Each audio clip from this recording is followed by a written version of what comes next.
Speaking of times not being normal, finally, we are all too well aware that the news is pretty wretched at the moment and that many, if not most of you, are having a tough time weathering this crisis. But there is a lot of inventiveness from all this home isolation. So,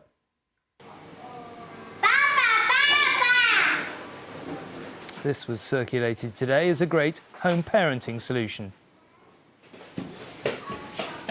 Oh, no, yes. As they face 12 weeks or more with no visits from loved ones, this game of hungry hippos was the solution today at a care home in South Wales.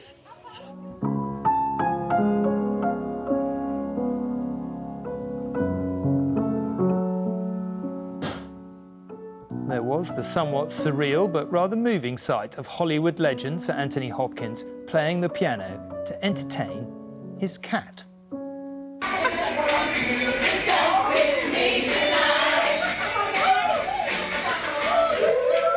And if there weren't enough reasons already to love the NHS staff, this was the frontline theatre crew of Basildon Hospital in Essex, shaking out the tension. Keep them coming and we will keep sharing them because, let's face it, we are going to need things to smile about. On that note, can I wish you a quiet, peaceful and, above all, healthy weekend. Now, when the British government advised those over 70 to prepare for a period of self-isolation, 100-year-old Yava Abbas had one important concern. How will this impact his upcoming wedding? Well, the filmmaker and former BBC journalist was set to marry his partner, Indian activist and writer Noor Zahir, on March 27th. Their plans in disarray, they managed to get the last wedding slot at their local registrar's office before going into self-isolation. Let's take a look at their special day.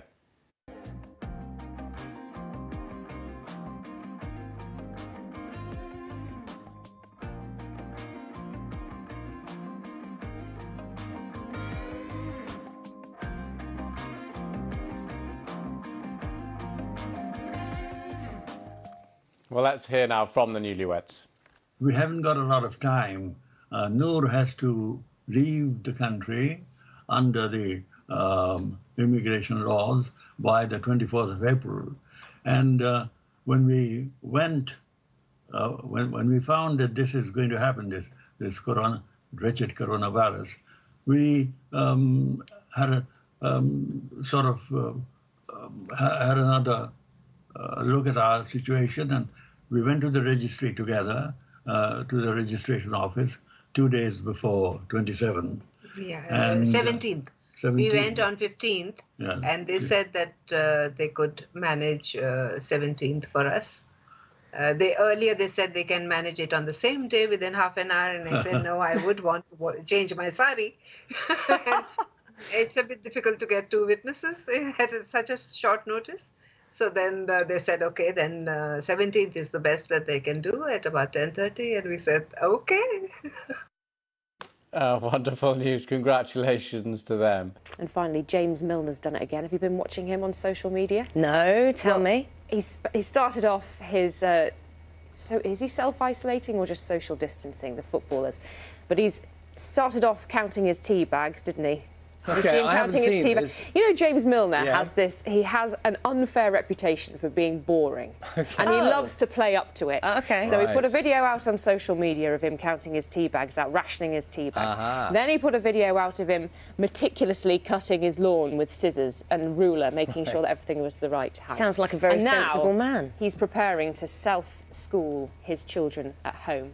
Take a look at this. He's preparing to become a teacher.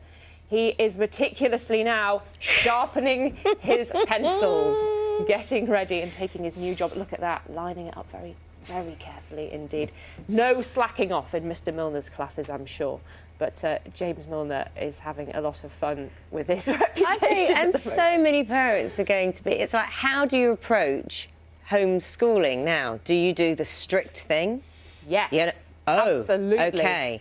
You know, we were speaking to one of our colleagues the other day, and they'd been home and they'd had the first day of homeschooling, and the child. Do you remember what the child said to our deputy editor? It was something like, I thought homeschooling was going to be fun. I thought daddy schooling. Daddy school was going to be fun. No, it's not. Yeah, I have news for you if you're watching at home, my little boy. We're doing a timetable this weekend, and we're sticking to it. Steve Davis always used to play up to the boring thing, didn't he? That Yeah, he used and to, he did, you know, didn't he? and he's Yeah. very, very funny man.